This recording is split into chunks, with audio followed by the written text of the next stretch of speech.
Class 6 আজকে আমরা বরফে ঢাকা মহাদেশ এই চ্যাপ্টারটা পড়ব।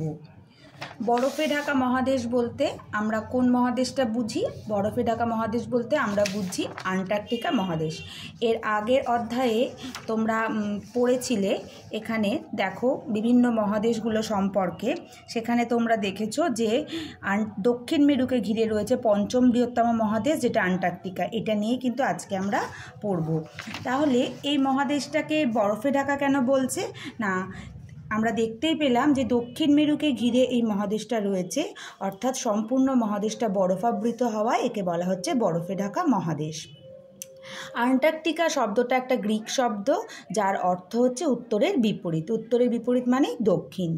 1820 সালে এই মহাদেশের অস্তিত্বের কথা জানা যায়। এবার আমরা দেখে নিই এই মহাদেশের অবস্থান। দেখো, দক্ষিণ মেরুবিন্দু অর্থাৎ 90 ডিগ্রি দক্ষিণ থেকে 60 ডিগ্রি দক্ষিণ অক্ষাংশ পর্যন্ত এই মহাদেশের বিস্তার। দেখো মেয়েরা, তোমাদেরকে এরকম একটা ছোট্ট পৃথিবীর প্রতিরূপ আমি ক্লাসেও দেখিয়েছিলাম। দেখো, এটা যদি আমাদের ছোট পৃথিবী হয়, এই জায়গাটা, এই হলুদ ব্যান্ড দেওয়া জায়গাটা হচ্ছে আমাদের নিরক্ষরেখা, এবং একদম মাথার ওপরে রয়েছে উত্তর মেরু, আর একদম এর ঠিক উল্টো দিকে রয়েছে এখানে দেখো 90 ডিগ্রি দক্ষিণ অর্থাৎ দক্ষিণ মেরু। এই দক্ষিণ মেরুকে কেন্দ্র করে দেখো এই মহাদেশটা কিন্তু অবস্থান করেছে। এখানে আমি একটা একটা জাস্ট স্কেচের মাধ্যমে তোমাদের বোঝানোর চেষ্টা করেছি যে এইটা হচ্ছে আমাদের আন্টার্কটিকা মহাদেশ। এইভাবে অবস্থান করেছে, অর্থাৎ পৃথিবী যদি এভাবে থাকে, মহাদেশটা একদম এই দক্ষিণ মেরুতে অবস্থিত রয়েছে। এই মহাদেশটা আমাদের পঞ্চম বৃহত্তম মহাদেশ, যার আয়তন হচ্ছে 1,40,00,000 বর্গ কিলোমিটার। বরফে ঢাকা থাকায় সারা বছর পুরো 10 থেকে 20 কিলোমিটার বা তারও বেশি পুরো বরফে আস্তরণ থাকায় এই মহাদেশটার অপর নাম হচ্ছে সাদা মহাদেশ। এগুলো কিন্তু তোমাদের পরীক্ষায় প্রশ্ন দেওয়া হয়, খুব মনোযোগ সহকারে এগুলো মনে রাখবে বা পড়বে। ভূপ্রকৃতিগত দিক থেকে এই মহাদেশটা হচ্ছে একটা উঁচু মালভূমি অঞ্চল। আমরা জানি ভূপ্রকৃতিগত দিক থেকে বিভিন্ন ভূমিরূপ থাকে, কি মালভূমি, পর্বত, পাহাড়, সমভূমি। তো এই অঞ্চলটা হচ্ছে একটা মালভূমি অঞ্চল, যার গড় উচ্চতা প্রায় 2000 থেকে 5000 মিটার। এই মহাদেশের উচ্চতম শৃঙ্গের নাম কি আছে? দেখো, ভিনসন ম্যাসিভ, যার উচ্চতা 4892 মিটার। দীর্ঘতম হিমবাহ কি? ল্যাম্বার্ট। শুধু এখানকার নয়, এই হিমবাহটা গোটা পৃথিবীর মধ্যে দীর্ঘতম হিমবাহ।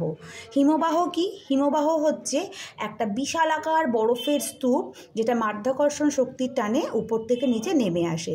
যেহেতু এই সমগ্র মহাদেশটাই একটা বরফাবৃত অঞ্চল, সেখানে কিন্তু এরকম বিশাল বিশাল হিমবাহ রয়েছে। ল্যাম্বার্ট ছাড়াও আরও একটা হিমবাহর নাম তোমাদের বইতে আছে, সেটা হচ্ছে বার্ডমোর। এই মহাদেশেই রয়েছে একটা বিখ্যাত জীবন্ত আগ্নেয়গিরি, যার নাম মাউন্ট এরেবাস। এবার মেয়েরা, আমরা এই মহাদেশের জলবায়ু নিয়ে আলোচনা করব। তোমরা এতক্ষণ শুনে বুঝতেই পেরেছো যে বরফাবৃত মহাদেশ মানে সেখানে কিন্তু সারা বছর প্রচণ্ড ঠান্ডা। আমরা আমাদের এই অঞ্চলে শীতকাল বলতে যেটা বুঝি, ওখানকার শীতকাল কিন্তু তার সাথে একদমই মিল নেই।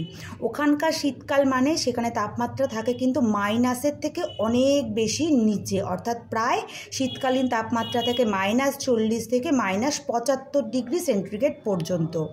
এবং রাশিয়ার গবেষণাগার ওখানে রয়েছে, যার নাম হচ্ছে ভস্টক। সেইখানে কিন্তু সর্বনিম্ন তাপমাত্রা রেকর্ড করা হয়েছে, যা প্রায় -89.2 ডিগ্রি সেন্টিগ্রেড। একদম শীতলতম মহাদেশ হওয়ায় সারা বছর হিমশীতল আবহাওয়া, কনকনে ঠান্ডা বাতাস, প্রবল তুষারঝড়, এগুলো হচ্ছে কিন্তু এই মহাদেশের জলবায়ুর প্রধান বৈশিষ্ট্য।